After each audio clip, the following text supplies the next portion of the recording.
Hello, everybody, and welcome to the Wednesday edition of Video Clips. And just a couple of announcements. This is a real good time of year to talk to me about careers because winter semester is starting soon. I can't even believe those words are coming out of my mouth.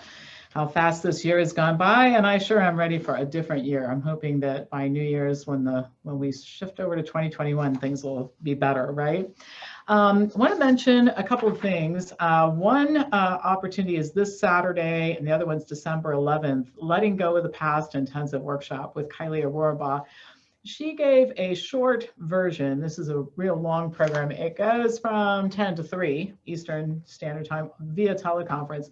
She did about a 45-minute to an hour version of it at our conference, and it was amazing. I want to do the whole 5 hours. I think we're all going through this rearranging process. It's painful.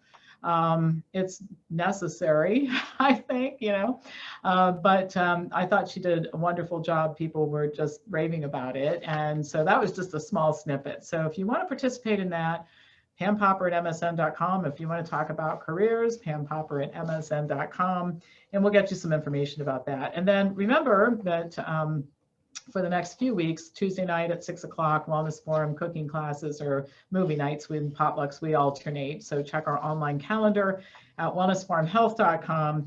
And remember, for psychological support, we have adolescent programs, we have anxiety and depression programs, all done inexpensive via teleconference.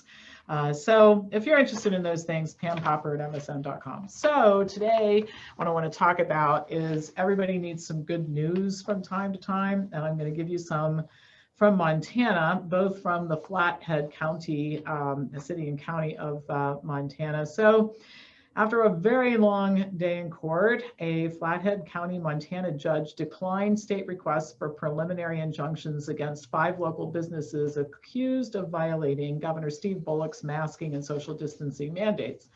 Flathead County District Judge Dan Wilson ruled Thursday afternoon, and this is a couple weeks ago, that the State Department of Public Health and Human Services failed to justify immediate action against the 5 businesses.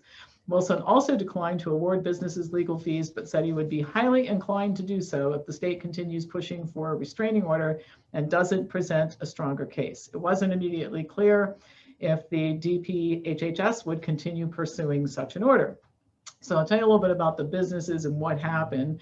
Might sound familiar to you in your locations. The businesses facing legal action included Sykes Diner and Scotty's Bar and Kalispell, the Ferndale Market and Your Turn Mercantile, Your Lucky Turn Casino near Big Fork, and the Remington Bar in Whitefish. They were sued individually in late October after sending inspectors who took photos of maskless employees and customers and signed affidavits about their observations. District court judges later consolidated the cases into a single hearing because the complaints were legally and factually similar. So what you're experiencing, or what they were experiencing here, is the same we've seen all over the country, where the government really turns the citizens into snitches and part of law enforcement to go around and find people who are violating, and kind of just like the Nazis. But anyway, for each business and employee or owner testified they've strived to abide by Bullock's order, and several contended they've exceeded the requirements by offering masks to people who came in without them and really stringent cleaning regimens. And they all said that they would lose employees, alienate customers, and risk going out of business if they cracked down and became the enforcers. And that's really what I think the states are trying to do, is to get the businesses to enforce their actions, because they legally have trouble doing it. So they're trying to put pressure on business. It's a big backlash in Whitefish, said Dave Sharon, owner of the Remington Bar. About half of my customers are for the mask mandate. About half of my customers are against it. No matter what happens to me today, I'm going to tick off half of my customers. Doug White, owner of Your Turn Mercantile and Your Lucky Turn Casino, testified that one of his young employees quit after being threatened by an older male customer. The customer, according to White, placed his hand on his sidearm and told the cashier, "Why don't you make me put my mask on?" In another instance, White said a customer cursed at his granddaughter when she asked him to don a face covering. "I'm not going to put my family or my employees in that situation again," he said. And so I think that what's happening is this is turning into such a contentious issue, and it's very difficult to put businesses in this position. And we're seeing that some of that is going on in Ohio right now. The attorneys for the health department who participated in the hearing argued that the businesses hadn't undertaken good faith efforts to enforce the mask mandate. And that was clear from the number of maskless employees and customers that were in the stores. The state attorneys noticed that the Ferndale Market placed a sign at its entrance notifying people of the mask requirement. The sign, however, also gave customers tacit approval to flout the requirement. It claimed a federal privacy law prohibits employees from asking about customers' health, so the store would assume all maskless patrons have valid medical exemptions. So it was not clear to the judge, at least some of the defendants, what the health department was demanding until the closing arguments were made on Thursday. The department understands there's a lot of concern around these actions, both for the defendants and the community, and we're not asking that businesses be shut down. We're just asking that they comply. Wilson, the judge, asked the health department if he had misspoken, noting the department's initial demands for temporary restraining orders against the businesses, and in fact, it sought to close every one of them, the judge asked. And he clarified that they really wanted a restraining order that would reiterate the requirements, so they backed way off of the closure. And you know, the problem that we're getting into with this is that the collateral damage, you know, we've had so many people talking about the cure has become worse than the disease, and just how far you can push people. You know, we've got to get to the place, I think, where we get people to buy into how we're going to handle this, because this constant conflict is horrific. It's just horrific. And that probably bothers people as much as the restrictions and the virus and everything else, is the constant conflict between people, between families, you know, et cetera, et cetera, et cetera. Fredrickson, the attorney for four of the businesses, called the lawsuits frivolous. He said the state failed to define what a reasonable effort to enforce the mandate looks like. And I think that's maybe part of the problem too. What is a reasonable effort? Is it that you don't let people buy food? Is it that you physically remove them? You call the police, you get law enforcement involved. What if law enforcement won't do anything about it? We have that going on in several counties here in Ohio. I mean, just exactly how do you resolve these issues, and why are we putting business owners and employees in a constant state of conflict with people walking in off of the street? So anyway, another piece of good news also from Montana. The Flathead City County Board of Health opted to scrap plans for a health officer order that would have put more restrictions on the size of public gatherings.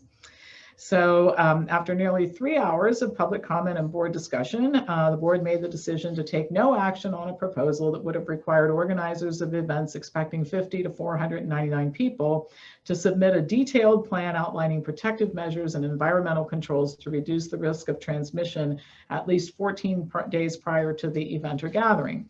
The order would have banned gatherings of more than 500 people in the county. Prior to the agenda being approved for the meeting, the board removed from the agenda the portion of the proposal that would have added tighter restrictions on area bars, restaurants, and churches. The proposed order would have limited social gatherings to no more than 25 people, regardless of the ability to social distance, and would have reduced capacity to bars and restaurants and churches to 25%. By removing that part of the proposal from the agenda, no board discussion was held on those proposed restrictions. And so one of the people who talked about this, one of the board members said, if you look at the death rate in Montana, based on the government CDC data, okay, Centers for Disease Control, it's 0.2% death rate. That's 2 per 10,000 cases. And that is if you believe the CDC's data. Not all of us do, she said. Statistically, for practical purposes, COVID in Montana has a 100% survival rate. I'm not saying that the people who die don't matter, but in terms of an imminent threat, I've never seen anything with such a low death rate. And I think one thing I want to say, I'm trying to bring reasonableness to the conversation. That's kind of picking up where I left off yesterday, talking about our interactions with David Katz over the past weekend. You know, every single person who dies is somebody's father, or grandfather, or grandmother, or aunt, or uncle, or best friend. And nobody on our side of the issue is suggesting that people don't die from this. And nobody's suggesting that those deaths don't matter. The constant, and what I just talked about, that's going on in Montana, what we're talking about is any of this preventing any of those deaths, for one thing, particularly when you look at the fact that they happen to be in older, vulnerable people. That's the first thing. And the second thing is the cure worse than the disease? Because when you cause more damage, and we can't ignore the damage. We have in Ohio, we have hundreds of thousands, if not a million, unemployed people.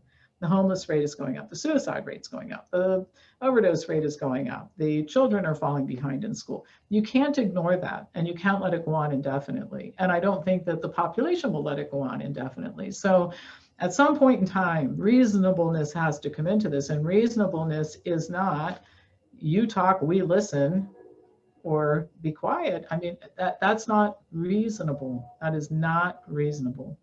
So anyway, it's good to know that some commissioners and board members and city employees and judges are seeing that you just this is unreasonable. Like I said, what are you supposed to do? I mean, I don't know what to do when somebody comes in here. What am I supposed to do? This is a place that's supposed to be welcoming of all people, whatever their issues are. I've made it that way for 25 years. And now you want to turn this into some kind of battleground where we tackle people to the floor or call the police. I mean, I don't want to act that way. I don't know anybody who wants to have to behave that way. So reasonableness is needed. Let's hope that, and watch my video, my forbidden video. Please go to Wellness Forum Health and health.com and watch the forbidden video this week, because I think I offer a really good suggestion in terms of how to talk to some of your elected officials, local elected officials who know you, who know your mother who's in the nursing home, who know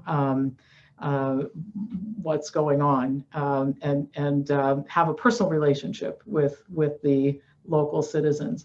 I think that's the thing to do. I think I've offered a suggestion there that you should act on. So wellnessforumhealth.com, the forbidden video, watch that and see if that doesn't spur you on to some action. Okay.